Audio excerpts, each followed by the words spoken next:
नमस्कार दोस्तों, निर्भय सर मैथ्स यूट्यूब चैनल में आप सभी का स्वागत है। फिर से एक बार स्वागत है। इस समय डेली स्वागत हो रहा है। और कल वाले वीडियो को आप थोड़ा हेडफोन यूज करके अगर उसको पढ़ेंगे तो मेरी आवाज़ से हो सकता है कि उसको समझ पाए, बाकी प्रॉपर उसमें दिख नहीं रहा होगा। सो कोई बात नहीं, आगे जब हम स्टार्ट करेंगे और अच्छे तरीके से वाइट बोर्ड वगैरह में तो उसको मैं एक बार फिर से रिवाइज कर दूंगा। और आप टेंशन मत लीजिए, अभी छोटे छोटे क्वेश्चंस कर रहे हैं, बाकी बाद में बहुत अच्छे क्वेश्चन करेंगे, बहुत शानदार तरीके से पढ़ेंगे और टॉपिक वाइज पढ़ेंगे। सो क्वेश्चन सीरीज को हम आगे बढ़ाते हुए आज के कुछ कंसेप्ट और कुछ क्वेश्चन के साथ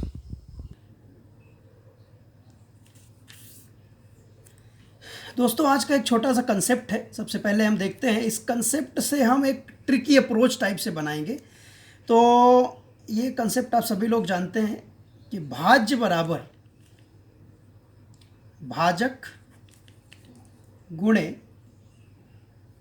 भागफल और धन शेषफल, यानी इसको इंग्लिश में कहते हैं dividend equal to divisor into quotient और प्लस रिमाइंडर।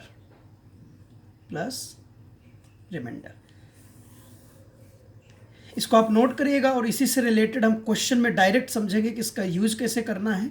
और इससे एक सिंपल सा ट्रिक और बहुत छोटे छोटे क्वेश्चंस हैं जिनको आप बहुत ही सेकंड्स में कर सकते हैं। 5 सेकंड 10 सेकंड में आपके क्वेश्चन हो जाएंगे। बस इसको थोड़ा सा आपको याद रखना, हालांकि आपको याद होगा, बस रिवाइज करना है एक बार। आज का ये क्वेश्चन देखिए, पहला छोटा सा क्वेश्चन है। आपने कई एग्जाम्स में इसको देखा होगा और पुराने क्वेश्चंस में, पुराने पेपर्स में भी आपने हर जगह इसको देखा होगा। इस प्रकार के question, a number is divided by 60 gives remainder 15। If the same number is divided by 12 then what will be the remainder. एक संख्या को 60 से विभाजित करने पर शेषफल 15 प्राप्त होता है। यदि उस संख्या को 12 से विभाजित किया जाए तो शेषफल क्या प्राप्त होगा। इस क्वेश्चन से हम बहुत सारे रिजल्ट निकालेंगे, कितने तरह के क्वेश्चन बन सकते हैं। तो सबसे पहले आप देखिए, 60 से विभाजित करना है, मतलब यहां पर भाजक कौन है 60, डिवाइजर कौन हुआ 60, वो संख्या कौन है यानी भाज्य कौन है, भाज्य डिविडेंड कौन है वो n, इसको हम मान लेते हैं, माना। भागफल कौन है, भागफल यानी क्वोशिएंट, इसको अपन मान लेते हैं y, माना। और आप बताइए शेषफल क्या है आपके पास में। शेषफल यानी रिमाइंडर आपको दिया हुआ है 15। तो आप मुझे बताइए, अभी अभी हमने जो कंसेप्ट जाना उसके अकॉर्डिंग भाज्य बराबर यानी डिविडेंड इक्वल टू भाजक गुणे भागफल और धन क्या होता है शेषफल। यानी ये वो संख्या है जिसको 60 से विभाजित करने पर शेषफल कितना प्राप्त होता है, 15 प्राप्त होता है। अब आप ध्यान से देखिए, इसी संख्या को 12 से विभाजित करना है। तो अब देखिए, आप इस संख्या को अगर हम 12 से डिवाइड करते हैं, 12 से डिवाइड करते हैं, तो इसका मतलब ये कि ये संख्या 12 से विभाजित ऐसे करना है। इसको मैं ऐसे लिख सकता हूँ, 60y/12 धन 15/12। अब आप ध्यान से देखिए, अगर आप इसको भाग दोगे तो यहाँ पर शेषफल कितना आएगा, यहाँ पर शेष आएगा 0। और अगर आप इसको भाग देते हो तो यहाँ शेष कितना आएगा 3। तो ये हो गया, देखिए 0 धन 3 बराबर आंसर कितना हुआ 3। लेकिन अगर आप इस क्वेश्चन को इतने बड़े तरीके से करेंगे तो ये बहुत छोटा सा क्वेश्चन है और ये कंसेप्ट बहुत कॉम्प्लिकेटेड हो जाएगा। अब देखिए, उस संख्या को अगर हमने डिवाइड किया 12 से तो शेषफल कितना आया 3। अब संख्या के डबल को ध्यान से देखिए, संख्या आपके पास क्या आई है 60y धन 15/12, यानी ये संख्या है 60y धन 15। तो इसका डबल करते हैं, 60y धन 15 का आप डबल करिए तो ये हो जाएगा, देखिए 2 गुणे 60y धन 2 गुणे 15 यानी 30 बटे कितना करना है 12। तो ये हो गया 2 गुणे 60y/12 धन 30/12। आप यहाँ भी देखिए, यहाँ तो शेषफल 0 हो जाएगा और यहाँ शेषफल कितना आएगा, 12 दूनी 24 यानी 6 बचा, तो ये कितना हो गया 6। इसमें संख्या का 3 गुना, यानी 3 गुणे, मैं डायरेक्ट लिख रहा हूं यहां पर 3 गुणे 60y धन 15 तिया 45 बटे कितना 12। तो ये देखिए इसको हम ऐसे लिख देते हैं 3 गुणे 60y बटे 12 धन 45 बटे 12। तो ये कितना हो जाएगा, यहाँ शेषफल 0 हो जाएगा और यहाँ शेषफल कितना हो जाएगा, 12 तिया 36, 12 चौक 48 ज़्यादा हो जाएगा, तो 12 तिया 36 और 4 5 9, तो ये हो गया कितना आपका शेषफल 9 आ गया। अब वो बोल रहा है कि संख्या का घन, तो भाई 60y धन 15 का घन, इसको आप 12 से विभाजित करिए। तो इसको अब देखिए, अगर हम, आप जानते हो कि a+b का होल क्यूब का फॉर्मूला आप लगाना, a+b का होल क्यूब का फॉर्मूला अगर हम लगाते हैं तो ये क्या होता है, a cube plus B cube plus 3ab और ये हो जाएगा a+b। तो आप देखिए इसको a क्यूब मतलब 60y क्यूब धन 3 गुणे a 60y गुणे 15 और धन कितना हुआ, सॉरी यहाँ पर हो जाएगा ब्रैकेट में 60y धन 15। अब इसको हमें बटे क्या करना है 12। तो आप देखो ये वाले पोर्शन में शेषफल कितना आएगा 0, क्योंकि 60 है, 12 पंचे 60। इस वाले पोर्शन में शेषफल कितना आएगा, यहाँ पर देखो 60 है तो यहाँ भी 0 आएगा। यहाँ शेषफल कितना आएगा, देखिए ये 60y तो कट जाएगा तो ये 0 हो जाएगा, है ना। और यहाँ कितना आएगा, ये 15 वाला पोर्शन आपके पास बच जाएगा। तो आप देखिए इसका आपने क्यूब किया तो यहाँ से, सॉरी एक चीज़ यहाँ पर रह गई है, बी क्यूब हमने नहीं लिखा, ये वाला पोर्शन 0 हो जाएगा और ये पूरा प्लस यहाँ लिखना है आपको बी क्यूब। तो देखो आप लास्ट में सब 0 हो करके 0 0 0 और ये वाला पोर्शन 0, ये वाला पोर्शन 0 शेषफल आएगा और यहाँ से आपको ये बचेगा 15 का क्यूब। तो 15 के क्यूब को आपको 12 से डिवाइड करना है, तो ये 15 का क्यूब और बटे ये 12 करेंगे, ठीक है। तो इसको हम डायरेक्ट ऐसे भी कर सकते हैं कि 15 को अब अगर हम 12 से डिवाइड करें कितना आएगा 3, फिर एक बार और 3 आएगा, एक बार और 3 आएगा बटे 12, क्योंकि 15 कितनी बार है 3 बार है। तो 3 त्रिकाई 9 त्रिक 27, 27 बटे 12, तो 12 दूनी 24 और ये कितना आ गया 3। ये आपका आंसर आ गया। इसमें अगर संख्या का हम वर्ग करते हैं 60y धन 15 का वर्ग अगर हम करते हैं, इसको 12 से डिवाइड करते हैं, तो आप देखिए a धन b का होल स्क्वायर क्या होता है, a धन b का होल स्क्वायर a स्क्वायर धन 2ab और धन b स्क्वायर। तो आप देखिए a स्क्वायर मतलब 60y का स्क्वायर धन 2 गुणे 60y गुणे 15 bab प्लस b स्क्वायर बटे कितना हो जाएगा, ये 12 से डिवाइड करना है। तो देखो ये वाला पोर्शन में शेषफल 0, इस वाले पोर्शन में शेषफल 0, बचेगा क्या 15 का वर्ग, तो 15 का वर्ग बटे 12, तो इसको 15 गुणे 15 बटे 12। देखो एक 15 को डिवाइड करो कितना आएगा 3, दूसरे को डिवाइड करो कितना आएगा 3, तो 3 गुणे 3 बटे 12, तो 3 त्रिकाई 9, 9 बटे 12। अगर अंश में हर से छोटी संख्या आ जाए तो वही शेषफल कहलाता है। तो आपका आंसर कितना आ गया 9।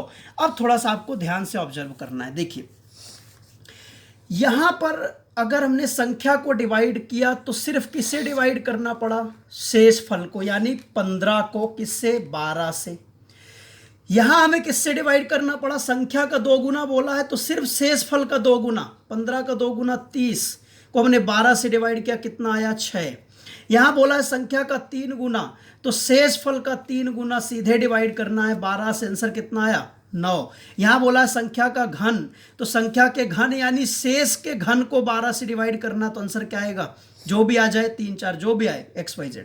यहां देखिए संख्या के वर्ग को डिवाइड करना है, यानी आपको सिर्फ और सिर्फ शेषफल के वर्ग को डिवाइड करना है, तो आपको आंसर मिल जाएगा। अब हम इन्हीं से रिलेटेड क्वेश्चन करेंगे। तो देखिए सबसे पहले इस क्वेश्चन को हम कैसे करते, हमें ऐसे नहीं करना था, ये कॉम्प्लिकेटेड मेथड है, बस मैं ये समझाना चाह रहा था कि आया कहाँ से कैसे बनता है। अब आप देखिए शेषफल कितना आया 15, बाद में किससे भाग देना है 12 से, तो आप सीधे 15 को 12 से भाग दीजिए। तो आप देखिए 15 को 12 से मैं इस तरह से भी दे देता हूँ, डायरेक्ट फिर हम देंगे 12 एकम 12, शेषफल कितना बचा 3, और ये शेषफल 3 जो है वही आपका आंसर है। तो ये हो गया आंसर।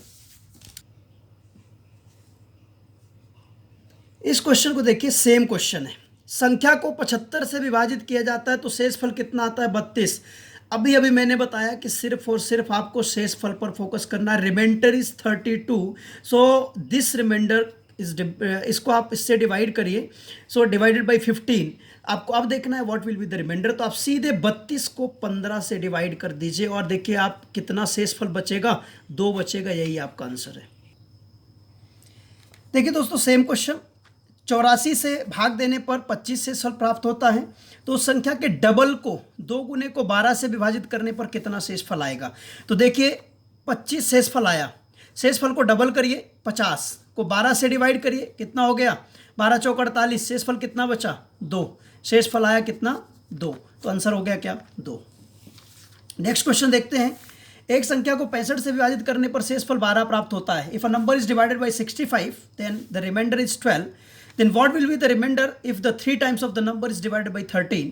तो देखिए उस संख्या को 12 से विभाजित किया, उस संख्या का 3 गुना। अब देखिए 3 गुना मतलब शेषफल का 3 गुना कर दीजिए, तो 12 3 36 बटे कितना 13, तो ये कितना आएगा 13 दूनी 26 और बचा कितना 10, तो ये शेषफल आपका कितना आ गया 10। Answer is 10। अगला क्वेश्चन है, एक संख्या को 60 से विभाजित करने पर 8 शेषफल प्राप्त होता है, तो उस संख्या के वर्ग को 15 से विभाजित करने पर कितना शेषफल प्राप्त होगा। संख्या के वर्ग को मतलब शेषफल का वर्ग करना है, तो 8 का वर्ग कितना होता है 64, 8 का वर्ग कितना होता है 64, इसको 15 से डिवाइड करिए, 15 चौके 60, शेषफल कितना बचेगा 4, तो आपका आंसर कितना हो गया 4।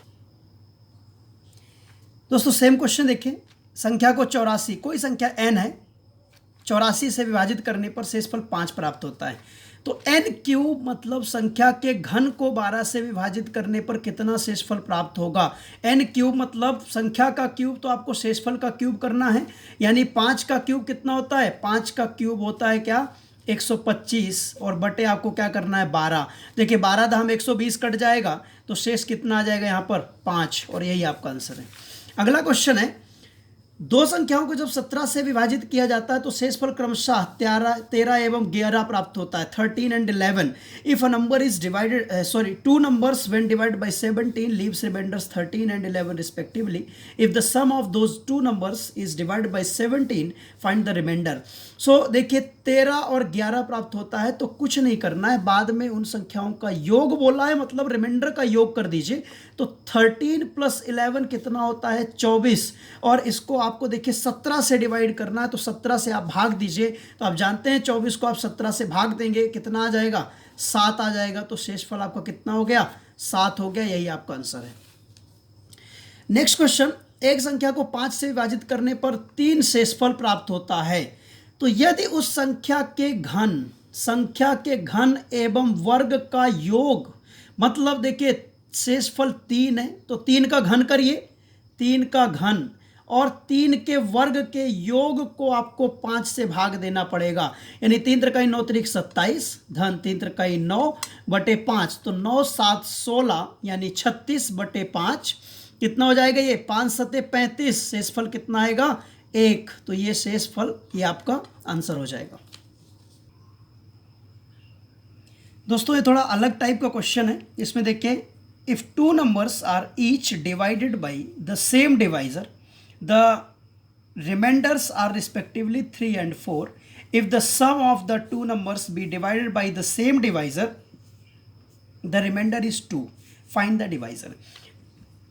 यदि दो संख्याओं को एक ही भाजक से विभाजित किया जाए तो शेष क्रमशः 3 एवं 4 आता है। यदि दोनों संख्याओं के योग को उसी भाजक से भाग देने पर 2 शेष बचता है तो भाजक ज्ञात करिए। देखिए इस क्वेश्चन को अगर हम बेसिक मेथड से करेंगे तो बहुत कॉम्प्लिकेटेड होगा, और अभी इस कंडीशन में मुझे लगता नहीं कि आप ये पेन पेपर मोड में प्रॉपर तरीके से समझ पाएँ इसके कंसेप्ट को, तो मैं इसको पहले डायरेक्ट इसका ट्रिकी अप्रोच बता देता हूँ। इसका एक ट्रिकी अप्रोच क्या होगा, ट्रिकी अप्रोच, तो ट्रिकी अप्रोच में आपको ध्यान रखना है कि भाजक बराबर यानी डिवाइजर इक्वल टू ये जो दोनों रिमाइंडर हैं इसको मैं बोल देता हूँ R1, इसको बोल देता हूँ R2, और ये लास्ट वाले को हम बोल देते हैं R3। तो आपको क्या करना है R1 + R2 - R3, इसको ध्यान रखना इस तरह के हमेशा क्वेश्चन, इस तरह के क्वेश्चंस के लिए। सो 3 + 4 - 2, 4 3 7 - 2 = 5, और यही आपका आंसर हो जाएगा। देखिए अगला क्वेश्चन भी सेम क्वेश्चन है, ये देखने में बड़ा लग रहा है पर सेम क्वेश्चन है। x और y को अलग अलग d से मतलब भाजक है ये कोई, से विभाजित किया जाता है, तो रिमाइंडर 4 3 7 5 एंड 2986 आता है। यदि इन संख्याओं के योग को उसी डी से यानी भाजक से विभाजित किया जाए तो इतना शेषफल आता है। तो देखिए ये क्या है, ये है R1, ये क्या है, ये है R2, ये क्या है R3, और आपने अभी अभी देखा कि divisor equal to R1 plus R2 minus R3। So 4375 plus 2986 minus 2361। देखिए 6 5 11, 8 8 16 और 10 ये 3 13 और कितना आ गया 4 2 6 1 7 माइनस 2361। तो इसको देखिए माइनस करेंगे 3 0 और ये 5000 आपका आंसर हो जाएगा। एक संख्या को 68 से विभाजित करने पर भागफल 269 एवं शेषफल 0 प्राप्त होता है। यदि उस संख्या को 67 से विभाजित किया जाए तो शेषफल कितना आएगा। अभी स्टार्टिंग में आपने देखा कि भाज्य यानी डिविडेंड इक्वल टू होता है भाजक यानी डिवाइजर गुणे भागफल यानी क्वोशिएंट और धन शेषफल यानी रिमाइंडर। तो आपको सबसे पहले ये निकालना है। तो देखिए भाजक कितना, भाजक आपको जिससे विभाजित करते हैं वो भाजक होता है 68 गुणे रिजल्ट जो होता है वो भागफल होता है। तो भागफल कितना है 269 गुणे 269 और धन में शेषफल है कितना है देखिए 0, रिमाइंडर है 0। तो ये आपको क्या मिल गई, संख्या मिल गई। यदि उस संख्या को 67 से विभाजित किया जाए तो देखिए अगर ये जो संख्या आपको क्या मिली 269, क्योंकि जीरो जोड़ने से कोई मतलब नहीं है, इसको हम 67 से विभाजित करते हैं तो देखिए आपको इसका गुणा करने की जरूरत नहीं। कुछ लोग क्या करते हैं जल्दबाजी में इसका गुणा करने लगते हैं और अपना टाइम खराब करते हैं फालतू। तो आप देखिए क्या करना है, सबसे पहले आप 68 को अगर 67 से डिवाइड करते हैं तो शेषफल कितना आएगा, 68 को 67 से डिवाइड करने पर शेषफल आएगा 1, यानी 68 when divided by 67 we get 1 as a remainder. अब देखिए 269 को अगर आप 67 से डिवाइड करते हैं तो मैं यहाँ पर बता देता हूँ, हालांकि आपको ऐसे करने की ज़रूरत नहीं है। तो आप देखिए 5 6 30 ज़्यादा हो जाएगा तो 4 बार लेते हैं, 4 7 28 और 4 6 24 2 26। कितना शेषफल आया, शेषफल आया 1। तो इसमें शेषफल कितना आया 1, इसमें शेषफल कितना आया 1, यानी आपका फाइनल शेषफल कितना आया 1। तो आपका आंसर कितना हो गया 1।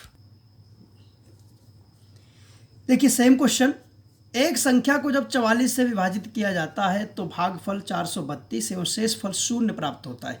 ये बिल्कुल इसके जैसा क्वेश्चन है, सेम क्वेश्चन है।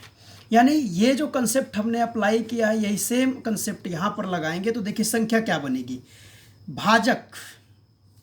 तो भाजक क्या है यहाँ पर देखिए 44 से विभाजित करने से तो डिवाइजर हो गया 44। भागफल क्वोशिएंट कितना है 432, रिमाइंडर कितना है 0, जोड़ने से कोई मतलब नहीं है। इसको किससे डिवाइड करना है 31 से डिवाइड करना है। अब देखिए एक मैं छोटी सी बात आपको यहाँ बता दूँ, ये हमारा रिमाइंडर थ्योरम का कंसेप्ट है। रिमाइंडर थ्योरम एक कंप्लीट टॉपिक है जिसको पढ़ने के लिए लगभग 4 से 5 लेक्चर्स लगते हैं। सो हम उसको डिटेल में प्रॉपर पढ़ेंगे, बस मैं यहाँ पर थोड़ा सा समझा देता हूँ क्योंकि यहाँ यूज़ करेंगे तो थोड़ा क्वेश्चन आसान हो जाएगा। अब देखिए जैसे मान लीजिए 7 को आप 5 से विभाजित करते हो तो 2 तरह के रिमाइंडर आते हैं। एक रिमाइंडर आता है धनात्मक और एक रिमाइंडर आता है ऋणात्मक। देखिए धनात्मक रिमाइंडर तो सब लोग जानते हैं, 7 को आप 5 से विभाजित करिए तो 5 एकम 5, शेषफल कितना आता है 2। तो ये जो 2 शेषफल आया ये होता है पॉजिटिव रिमाइंडर यानी धनात्मक शेषफल। अब इसको क्या करना है, ऋणात्मक शेषफल कौन होगा। तो आप बताइए 7 से बड़ी ऐसी कौन सी संख्या है जो 5 से डिवाइड होती है। तो आप बोलेंगे कि 10, 7 से बड़ी 10 ऐसी संख्या जो 5 से डिवाइड हो जाती है। तो भाई आप 7 में से 10 घटा दीजिए तो जो -3 आएगा, -3 आएगा वो क्या होगा, ऋणात्मक शेषफल होगा, ऋणात्मक शेषफल होगा।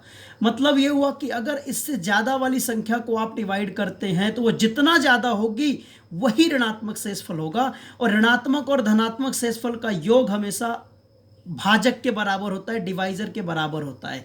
और ध्यान रखिएगा कि जो अंतिम उत्तर में लिया जाता है, जो फाइनल आंसर होता है, फाइनल आंसर में हमेशा धनात्मक रिमाइंडर लिया जाता है, हमेशा धनात्मक शेषफल लिया जाता है, ऋणात्मक कभी नहीं लिया जाता है। तो अब देखिए इसको हम डिवाइड करते हैं दोस्तों। अगर हम 44 को 31 से डिवाइड करेंगे तो आप जानते हैं कि 13 शेषफल आएगा। तो देखिए इसको डिवाइड करने पर शेषफल कितना आया, 13। अगर हम 432 को 31 से डिवाइड करते हैं तो 31 1 जो 31 होगा, ये कितना आएगा, यहाँ पर 2 आएगा, ये 1 ये 2। अब देखिए 6 3 18, 7 3 21 ज़्यादा हो जाएगा, 6 3 18 भी ज़्यादा हो जाएगा, 5 में भी ज़्यादा है, 3 4 में भी ज़्यादा हो जाएगा। तो 3 बार हम लेंगे, 3 एकम 3 त्रिकाई 9। अब देखिए इसमें से कितना आएगा, ये आएगा 9 3 12, और ये कितना हो जाएगा यहाँ पर 10, तो ये कितना आया 2, यानी 29। कितना शेषफल आया, 29 शेषफल आया। ये देखिए 29/31। अब अगर आपको ये कंसेप्ट पता नहीं होता तो आपको क्या करना पड़ता है, इसका गुणा करके फिर भाग देना पड़ता। आप गुणा करके भाग दीजिएगा, आंसर आपका सेम आएगा। अब देखिए ये धनात्मक है तो इसको आप ऐसे ही रहने दीजिए। इसको आप देखिए ये भी धनात्मक संख्या है। अब हम इससे ऋणात्मक रिमाइंडर कैसे निकालें, आप बताओ। इससे बड़ी संख्या कौन सी है जो 31 से कट जाए तो आप बोलेंगे 31 ही है। तो आप बताओ 29 में अगर मैं 31 घटाऊंगा तो कितना आएगा, -2, और यही ऋणात्मक शेषफल आएगा। मतलब यहां से धनात्मक शेषफल मिला 13, ये ऋणात्मक शेषफल मिला -2, और बटे 31, तो ऊपर कितना आ गया, -26 बटे 31। अब आप देखो माइनस शेषफल कितना है, 26, लेकिन मैंने आपको बोला कि ऋणात्मक शेषफल कभी भी नहीं लेते। तो इसको धनात्मक करने के लिए आप 31 में 26 घटाएंगे तो 6 5 11, कितना आ जाएगा, 5 आ जाएगा धनात्मक। तो ये आपका 5 हो जाएगा आंसर। दोस्तों ये थे आज के क्वेश्चंस, और इनको आप पढ़िए, नोट करिए। किसी तरह कोई समस्या हो तो आप डायरेक्ट मैसेज कर सकते हैं, सीधे बात कर सकते हैं। और आप टेंशन मत लीजिए, अभी छोटे छोटे क्वेश्चन से शुरुआत है, क्योंकि क्वेश्चन लिखने में टाइम लगता है। तो अगर आप इसी तरह से साथ रहा तो आप टेंशन मत लीजिए, हम आग लगा देंगे। बहुत ही शानदार तरीके से पढ़ने वाले हैं, बहुत ही अच्छे तरीके से पढ़ने वाले हैं। आप खुश रहिए, मस्त रहिए, स्वस्थ रहिए, और इसी तरह से हंसते रहिए, मुस्कुराते रहिए, और हमारे साथ जुड़े रहिए। हम भी आपके साथ जुड़े रहेंगे हमेशा के लिए। बहुत बहुत शुक्रिया, धन्यवाद। आज के लिए इतना ही।